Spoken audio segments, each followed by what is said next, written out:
alhamdulillah rabbil alamin. Adúpẹ́lọ́dọ̀ Ọlọ́run atọrọ ìgẹ̀ fún adéwálé ànábì wa Muhammad sallallahu alayhi wa sallam. Assalamu alaikum wa rahmatullahi wa barakatuhu. Ẹ̀mà ya mi nínú Islam, ọjọ́ tèní a bára wa sọ̀rọ̀ lórí mélòó kan nínú àwọn ojúṣe obìnrin lọ́dọ̀dẹ̀ ọkọ rẹ̀. Àwọn ohun tó yẹ kóbìnrin kó mójútó lọ́dọ̀dẹ̀ ọkọ rẹ̀. Nítorí lọ́jọ́ tèní obìnrin pípọ̀ wọ́n ti pàdánù ọkọ nítorí àìmọ̀mọ̀ kí ni ojúṣe tòun. Nítorí látara àìmọ̀mọ̀ ìwà tó yẹ kó tọ́ kóbìnrin kó lò lọ́dọ̀dẹ̀ ọkọ. Tó bá wá rí bẹ́ẹ̀, àkọ́kọ́ nínú àwọn ojúṣe obìnrin lọ́dọ̀dẹ̀ ọkọ rẹ̀, òun náà ni kóbìnrin kó rí dájú wípé ilé tòun, ọ̀dọ̀dẹ̀ ọkọ tòun ayọ̀ ní ń bẹ níbẹ̀ nígbàkígbà. Ọ̀dọ̀dẹ̀ ọkọ tòun ilé tó dùn ni tó sì nádùn nínú. Ọ̀dọ̀dẹ̀ ọkọ tòun ilé ìfàyàbalẹ̀ ni. Obìnrin ló gbọ́dọ̀ mójútó kan bẹ́ẹ̀. Nítorí Allah ń sọ fún wa nínú al-Qur'an, a'udhu billahi minash shaitani rajim. Wa min ayatihi an khalaqa lakum min anfusikum azwajan litaskunu ilayha. Obìnrin gbọ́dọ̀ máa jẹ́ kí ìfàyàbalẹ̀ kó máa bẹ nínú ilé rẹ̀ lóòrèkóòrè ni. Ọmọ ìyá mi wá gbọ́, má ṣe jẹ́ ọ̀kan lára àwọn obìnrin tó ṣe wípé ọkọ ẹ bá ti ń lọlé báyìí ìbànújẹ́ máa dé bá ni. Má ṣe jẹ́ ọ̀kan lára àwọn obìnrin tó ṣe wípé bọ́kọ bá ti kónú lé báyìí ìdùnnú máa dé bá ni. Dákun ọmọ ìyá mi, máa bẹ lára àwọn obìnrin tó ṣe wípé ìgbàkígbà tọkọ ẹ bá kó mi iṣẹ́ tó fẹ́ lọlé báyìí inú ẹ máa dùn ni. Tí ń bẹ nínú ayọ̀ tó bù háyà, èèyàn bá jẹ́ àkọ́kọ́ nínú ojúṣe obìnrin lọ́dọ̀dẹ̀ ọkọ rẹ̀. Èkejì nínú ojúṣe obìnrin lọ́dọ̀dẹ̀ ọkọ rẹ̀, òun náà ni wípé ìgbàkígbà tí ọkọ rẹ̀ bá bùkátà sí ẹ tó nídìí rẹ nínú yàrá, ọmọ ìyá mi lóbìnrin, dákun má ṣe máa ń bẹ láàrin àwọn obìnrin tí máa kọ̀. Má ṣe máa ń bẹ láàrin àwọn obìnrin tí máa sọ fọ́kàn pé àti àárọ̀ ni mo ti lọ bí iṣẹ́, ìgbà tí mo dé mo ń ṣe oúnjẹ, ó ti rẹ̀ mí, kò sí ohun tó jẹ mọ́ bẹ́ẹ̀. Ìwọ tó bá ń ṣe bẹ́ẹ̀, ó ń ta pàṣẹ òfin Ọlọ́run ọba ni. Nítorí Ọlọ́run ló sọ fún wa, a'udhu billahi minash shaitani rajim. Nisa'ukum harthun lakum fa'atu harthakum anna shi'tum. Ọlọ́run ọba ló ṣe àwọn obìnrin ní halali fún àwọn ọkùnrin. Ọlọ́run ọba ló sọ pé kí ni àwọn obìnrin yín, a ṣe wọ́n ní ọgbà oko kan fún yín, ẹ sì máa wọ bẹ̀ nígbà tó bá wù yín. Ọmọ ìyá mi lóbìnrin, kí ló wá dé? Tó bá ń hùwà bẹ́ẹ̀, ó súnmọ́ kọ́kọ rẹ kó máa wò ta. Tó bá ń fi ẹ̀tọ́ ọkọ rẹ fi dùn, ó súnmọ́ kó fẹ́ obìnrin mi lé ọ. Lóòótọ́ tó bá fẹ́ obìnrin mi tẹ́lẹ̀ ló padà fẹ́. Àmọ́ wọn náà máa jẹ́ ẹni tí ló tètè jẹ́ kó yá. Tó bá rí bàbá ìyá mi Ànábì Muhammad sallallahu alayhi wa sallam, ó ní wípé nígbà tí ọkùnrin bá sọ fóbìnrin rẹ̀, ìyàwó mi ó wù mí pé kí n súnmọ́ ọ, tóbìnrin ọ̀hún wá kọ̀, tí ọkùnrin náà wá padà sùn nínú ìbànújẹ́ títí ilẹ̀ fi má, àwọn màlẹ́kọ̀ máa ṣépè, wọ́n máa ṣe bí lóró obìnrin bẹ́ẹ̀. Ọmọ ìyá mi lóbìnrin, dákun jìnnà sí ìwà burúkú bẹ́ẹ̀. Ọkọ ẹ bá ti nídìí rẹ, wọ́n náà dákun máa rẹ́dì fún. Àwọn ọkùnrin náà ẹ dákun máa ń ṣe máa jẹ́ ká máa ní wọ́n lára jù, kó máa jẹ́ pé ojoojúmọ́ ẹ jẹ́ ká máa fi control sí, ká máa fi sùúrù sí. Ẹ̀kẹta nínú nǹkan tó yẹ káwọn obìnrin ká máa mójútó, òun náà ni wípé obìnrin òun ni gestionnaire ilé. Gbogbo ètò bí tí ilé ó ṣe máa tò tí ó máa lọ síwájú, obìnrin ló ní àríyìn bẹ̀, òun ló gbọ́dọ̀ mójútó. Àkọ́kọ́ ń bẹ̀, obìnrin gbọ́dọ̀ máa ṣe kí ni? Ó gbọ́dọ̀ máa ṣe ìdánilẹ́kọ̀ọ́ fún wọn ọmọ. Nítorí al-ummu madrasa, obìnrin gangan nílé ẹ̀kọ́ ọmọ. Má ṣe máa bẹ láàrin wọn tó yẹ pé àwọn domestic ló máa fi ọmọ lẹ̀ fún, ó ti gbọ́jà lọ, ti bá fi iṣẹ́ lọ. Kí ni ọmọ rẹ̀, kí ni wọ́n kọ́? Ètò ẹ̀kọ́ tẹ́rbíyà lórí ọmọ, ìwọ ìyá ló ní responsibility yẹn. Ká ṣe oúnjẹ fọ́kọ, obìnrin dákun, má ṣe máa bẹ lẹ́yìn tó yẹ pé salad spaghetti náà ló máa rà lójoojúmọ́, nǹkan tí ò dáa ni. Ká wá tún lè ṣe, má ṣe máa bẹ lẹ́ni tí máa pín iṣẹ́ lé ọkọ rẹ lọ́wọ́. nítorí àwọn kíní yẹn ìwà burúkú ni àwọn kan tí sì ń ba ayé náà jẹ́ lọ́jọ́ tòní nìyẹn tó jẹ́ pé ọkọ àti aya wọn ò yí gbé ìgbésí ayọ̀ mọ́. ẹjá tún àárín bẹ́ẹ̀ ṣe. ẹ̀kẹrin nínú tí a pe ara wa kí àkéṣì lórí ojúṣe obìnrin lọ́dọ̀ ọkọ rẹ̀, obìnrin ò gbọ́dọ̀ máa jẹ́ ẹni tí ó máa pàṣẹ lé ọkọ lọ́wọ́. obìnrin ò gbọ́dọ̀ máa jẹ́ ẹni tó ṣe wípé kí ni ló máa tọpinpin jù. obìnrin ò gbọ́dọ̀ máa jẹ́ ẹni tó ṣe wípé àfi dandan ló mọ̀ mú ọkọ yín pé àfi dandan kò ṣe báyìí fún mi, tó sì wá jẹ́ ipò tó máa ṣàìmoore lórí gbogbo ohun tọ́kọ bá ṣe fún. pípọ́nú obìnrin lọ́jọ́ tèmi wọn kì í dúpẹ́ lórí ohun tọ́lọ́ ń ṣe fún wa, ìta ni wọ́n máa ń wò. ìyàwó lágbájá wọ́n ti ra mọ́tò fún, ìyàwó lágbájá ọkọ ẹ̀ ti ra góòlù fún, ìyàwó lágbájá á ṣẹ̀ṣẹ̀ ra léèsì fún ni, ìwọ náà dúpẹ́ lẹ́yìn tọ́kọ ẹ̀ ṣe fún ọ. agbára tọ́kọ ẹ̀ bá ní tí fi ń bùkátà lórí rẹ, tí fi ń ṣe dáadáa sí ọ, jẹ́ ó tó ọ. nítorí ànábì Muhammad sallallahu alaihi wasallam ó jẹ́ kó yọ wáyé pé kí ni lam yashkuru Allaha ma lam yashkuru nasa. kò ní lè dúpẹ́ fọ́lọ́hun ẹnikẹ́ni tó ṣe wípé kò lè dúpẹ́ fẹ́yàn. gbogbo ohun tọ́kọ ẹ bá ń ṣe fún ẹ jọ́ máa jọ ọ́ lójú, yóò sì máa tó ọmọ ìyá mi. tó bá wá rí bẹ́ẹ̀, ẹ̀ka àwọn nínú tí a pe ara wa sí àkéṣì lé lórí, òun náà ni wípé obìnrin gbọ́dọ̀ máa tún ara ẹ̀ ṣe lọ́dẹ̀dẹ̀ ọkọ ni. obìnrin gbọ́dọ̀ máa ara nígbà gbogbo lọ́dẹ̀dẹ̀ ọkọ ni. má ṣe máa bẹ lára obìnrin tó yẹ pé ọkọ bá délé gbogbo lé ní márùn. má ṣe máa bẹ lára obìnrin tó yẹ pé aṣọ kan náà ló máa ń wọ̀ lójoojúmọ́ tó sì jẹ́ pé ọkọ ra aṣọ pípọ̀ fún ọ. má ṣe máa bẹ lára obìnrin tó ṣe wípé ọkọ ti fẹ́ sílé kò tún sí kankan tó wù lára ẹ̀ mọ́. ọkọ ẹ̀ dé orí ẹ̀ yàrá gan ó fẹ́ kó ń kàkà kó lọ ká ara ẹ̀ ò gbé, nǹkan ti ṣe owó obìnrin bẹ́ẹ̀. obìnrin gbọ́dọ̀ máa tọ́jú ara ẹ̀ nígbàkigbà ni. obìnrin gbọ́dọ̀ máa fọ́kọ ẹ̀ nígbàkigbà ni. gbogbo aṣọ tó yẹ kó wọ̀ nínú ilé tó yẹ pé ìwọ pẹ̀lú ọkọ rẹ nìkan, ọkọ ẹ̀ nìkan ló lè rí, tó lè máa fi ara sílẹ̀, àwọn nǹkan tó yẹ kó máa wọ̀ fọ́kọ ẹ̀ nínú ilé nìyẹn. ojú obìnrin lọ́dẹ̀dẹ̀ ọkọ òun kan jíìmù pọ̀, kí ló dé? obìnrin gbọ́dọ̀ máa múra tó jẹ́ wípé ọkọ rẹ bá rí báyìí ló mọ̀ máa wípé kò tún sóbìnrin míì tó tún yáyì tó ìyàwó tòun má. gbogbo ètò lórí bẹ́ẹ̀ tó bá ti rí ẹ tọ́pọ̀lọ́ ó mọ̀ dàrú. àwọn ohun tó yẹ kóbìnrin máa gbé ṣe nínú ilé ọkọ rẹ nìyẹn. ó bá jẹ́ string ni wọ́n wọ̀ ni, tó bá lè wọnú yàrá fọ́kọ ẹnìkan wallahi halal ni wọ́. gbogbo ohun tó lè wọ̀ tọ́kọ ẹ tó bá fi rí kò ní wò tá mọ́ wọ́ fún nínú ilé, nǹkan bẹ́ẹ̀ ó dá kóbìnrin kó mú ṣe. èyí tá fi wá ká bẹ́ẹ̀ lẹ̀ nínú ojúṣe obìnrin lọ́dẹ̀dẹ̀ ọkọ tí ìgbéyàwó fi máa dùn, tí gbogbo ètò fi máa lọ ní dáadáa, òun náà ní pé obìnrin gbọ́dọ̀ máa jẹ́ ẹni tó ṣe wípé kí máa pọ́n ọkọ lé sì máa ń bọ̀wọ̀ fọ́kọ. ọlọ́run bá sọ fún pé àwọn obìnrin dáadáa, àwọn ta lóbìnrin dáadáa, as-salihatu qanitatu hafizatu bima hafizallah. àwọn obìnrin rere, àwọn obìnrin dáadáa, òun náà ní àwọn obìnrin tó ṣe wípé wọ́n máa ń bọ̀wọ̀ fọ́kọ.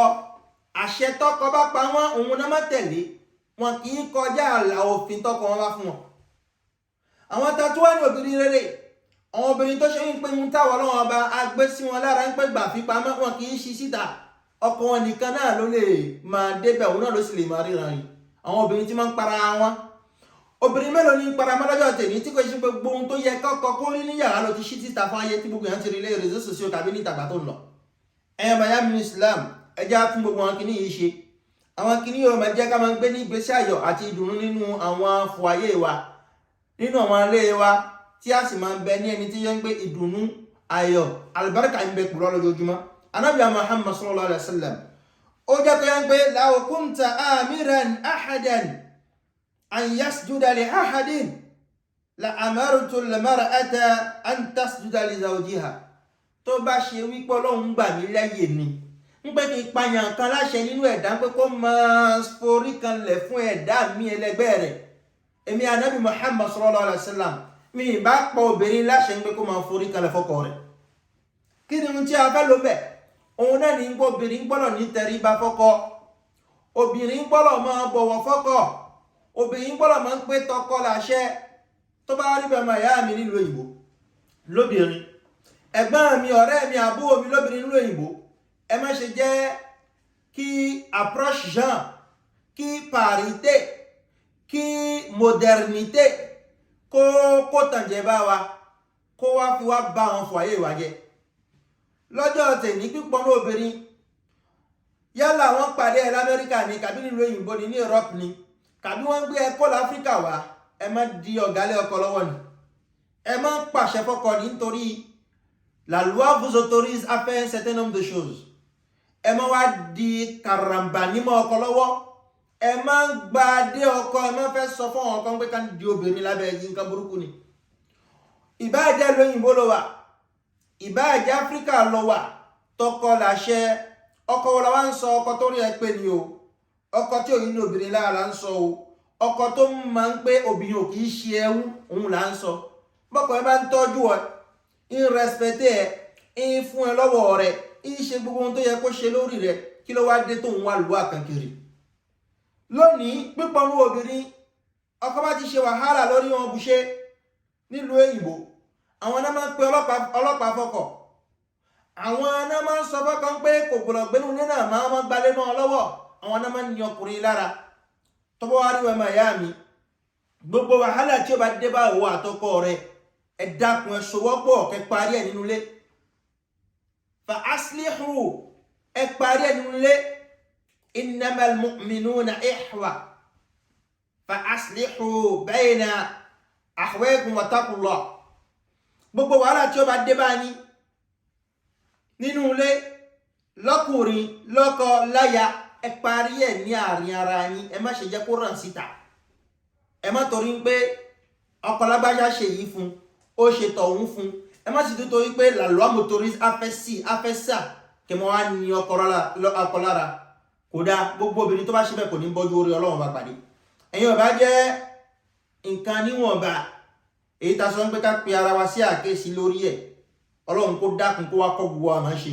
kó sì wá dùn wá nínú ọkùnrin pápá ẹ̀dá kan jẹ́ àmọ́ ara wọn ìyàwó wa lọ́wọ́ ẹ má ṣe jẹ́ ká máa mú wọn ní ẹrú obìnrin kì í ṣe ẹrú ẹni kejì wa ni wọ́n ó yẹ ká máa ràn wọ́n lọ́wọ́ ká sì máa kún wọn ká máa múnú wọn dùn ìwọ obìnrin náà wọn náà má ya ayọ̀ pọ̀rọ̀ má ṣe ju ohun tó yẹ kó ṣe lọ máa múnú ọkọ ẹrù nígbà gbogbo tó bá rí bẹ́ẹ̀ chers frères et sœurs en islam aujourd'hui nous allons nous rappeler quelques devoirs de la femme envers son homme.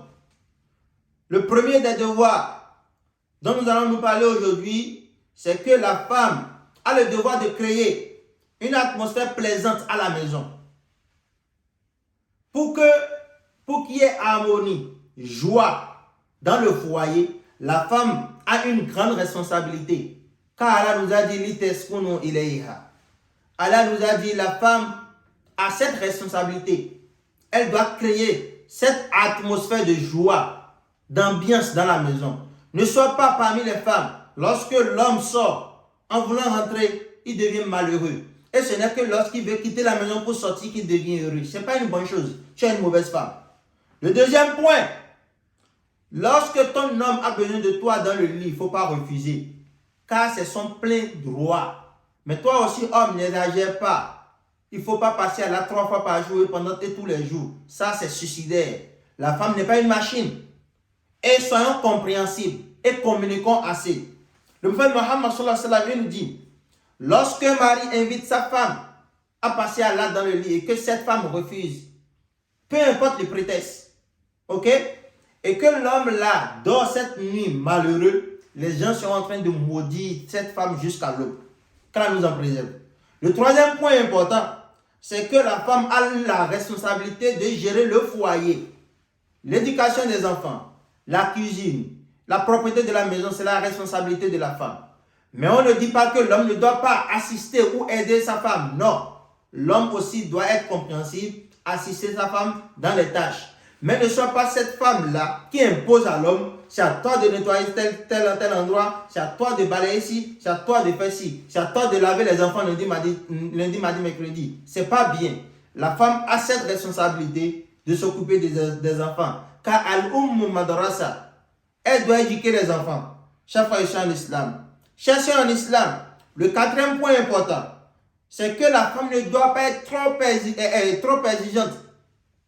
Elle doit se contenter du peu que son homme lui offre. Quand un homme te donne quelque chose en fonction de sa capacité, il ne faut pas être trop exigeante. Ne demande pas plus que sa capacité. Car quiconque n'est pas reconnaissant en Allah ne sera jamais reconnaissant en un être humain. Donc le fait d'exiger de ne pas se contenter du peu, c'est une preuve de non-reconnaissance. Alors, c'est une preuve d'ingratitude. Alors, le point 5, la femme doit prendre soin de son corps. La femme doit paraître très belle à tout moment en face de son homme. Lorsque ton homme te voit, il faut qu'il soit satisfait. Il faut qu'il soit heureux. Il faut qu'il soit content. Ne permets pas à ton homme de commencer par courir derrière d'autres filles dehors parce qu'elles se rendent belles. Tant que, ou bien si tu as besoin de quelque chose pour te rendre belle auprès de ton homme, pour te rendre jolie auprès de ton homme, il faut communiquer avec ton homme et lui demander de t'aider par rapport à cela. Inch'Allah, il le fera.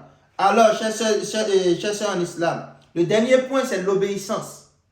Les meilleures femmes auprès d'Allah, ce sont les femmes qui sont obéissantes et qui protègent toutes les parties intimes qu'Allah leur a confiées. Ce qu'Allah leur a donné de protéger, de ne pas exposer, qui s'habillent décemment. Ce sont les femmes-là qui sont les meilleures femmes auprès d'Allah subhanahu wa ta'ala. Et s'il vous plaît, la femme ne doit pas jouer le rôle de l'homme en disant que nous avons les mêmes droits. Il y a l'approche, il y a parité et que je suis libre de faire ce que je veux. Non, il faut être obéissante. Le prophète Mohammed sallallahu alayhi wa sallam nous dit La kunta amiran ahadan an yasjuda li ahadin la amartul mar'ata an tasjuda li zawjiha. S'il m'avait été autorisé de soumettre quelqu'un à se prosterner devant un autre, c'est bien la femme que j'aurais demandé de le faire devant son mari. La leçon qui est là, c'est quoi? La femme doit être modeste. La femme doit être obéissante devant son homme. Ce n'est que le minimum de notre message de ce jour. Alors, chers femmes à l'extérieur, chers femmes de la diaspora, le linge sale se lave en famille. Quand il y a un problème entre mari et femme, essayons de nous calmer, de communiquer assez, de se pardonner les uns les autres et d'évoluer ensemble. Aujourd'hui, il ne faut pas se cacher sous la coupole de l'extérieur, sous la coupole des lois qui ne sont pas islamiques ni divines et dire « Oh, j'ai le droit de t'appeler la police, j'ai le droit de te renvoyer de la maison, j'ai le droit de faire ci, j'ai le droit de faire ça. » Ce n'est pas bien parce qu'un jour nous allons rendre compte. Un jour nous allons rendre compte de comment nous avons géré nos foyers. Qu'Allah facilite la compréhension et que nous comptons parmi ceux qui écoutent sa parole et s'évertuent à l'appliquer de la meilleure manière. Assalamu alaikum wa rahmatullahi wa barakatuhu.